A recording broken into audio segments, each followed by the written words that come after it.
தற்போதைய அண்மை செய்தியை பார்த்துக் கொண்டிருக்கிறோம். எண்ணூர் பகுதியில் தனியார் நிறுவனத்திலிருந்து கடலில் அமோனியா கசிவு ஏற்பட்ட நிலையில் தற்போது ஆய்வுக்காக எடுக்கப்பட்ட மாதிரி குறித்த தகவல்கள் வெளியாக இருக்கிறது. அளவுக்கு அதிகமாக அந்த பகுதியில் அமோனியா வெளியேறி இருப்பது தற்போது ஆய்வில் தெரிய வந்திருக்கிறது.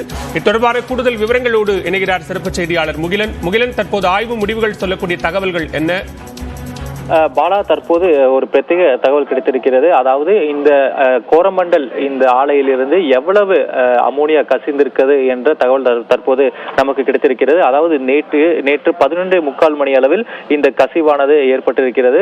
சுமார் ஒரு 12 மணி போலதான் அது தமிழ்நாடு பொல்யூஷன் கண்ட்ரோல் போர்டுக்கு இந்த தகவலானது கிடைக்கிறது. அதைத் தொடர்ந்து அங்கிருந்து மாதிரிகள் எடுக்கப்படுகிறது.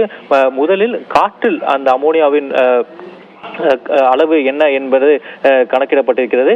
அதில் என்னவென்றால் சுமார் 400 மைக்ரோகிராம் இருக்க வேண்டிய இடத்தில் 2090 மைக்ரோகிராம் இருந்திருக்கிறது. அதாவது காலை 3:30 மணி அளவில் எடுக்கப்பட்ட மாதிரியில் இந்த எண்ணிக்கையானது தெரிய வந்திருக்கிறது.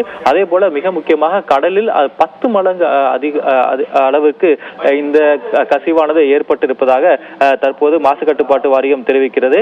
கடலில் காலை 3:49 மணி அதிகாலை 3:49 மணி அளவுக்கு அங்கிருந்து மாதிரிகள் எடுக்கப்பட்டு சோதனை செய்தலில் 5 மில்லிகிராம் பெர் லிட்டர் இருக்க வேண்டிய இந்த அமோனியாவின் அளவானது 49 மில்லிகிராம் பெர் லிட்டர் என்ற அளவில் இருந்திருப்பதாக தற்போது இந்த மாசு கட்டுப்பாட்டு வாரியம் தெரிவித்திருக்கிறது. இதனால் மக்களுக்கு மூச்சுவிடுவதில் பிரச்சனை, மூச்சுவிடுவதில் பிரச்சனை, அதே போல கண்ணெரிச்சல் ஆகிய பிரச்சனைகள் ஏற்பட்டிருக்கிறது. நம் காலையிலிருந்து நியூஸ் 18 தமிழ்நாடு இது களத்திலிருந்து இந்த செய்திகளை வெளிக்கொண்டு வந்திருக்கிறது. மருத்துவமனைகளில் இன்னும் பலர் அனுமதிக்கப்பட்டு இது தொடர்பாக சிகிச்சை பெற்று வருகின்றனர். பாலா, நன்றி முகிலன், விரிவான விவரங்களை பதிவு செய்தமைக்கு.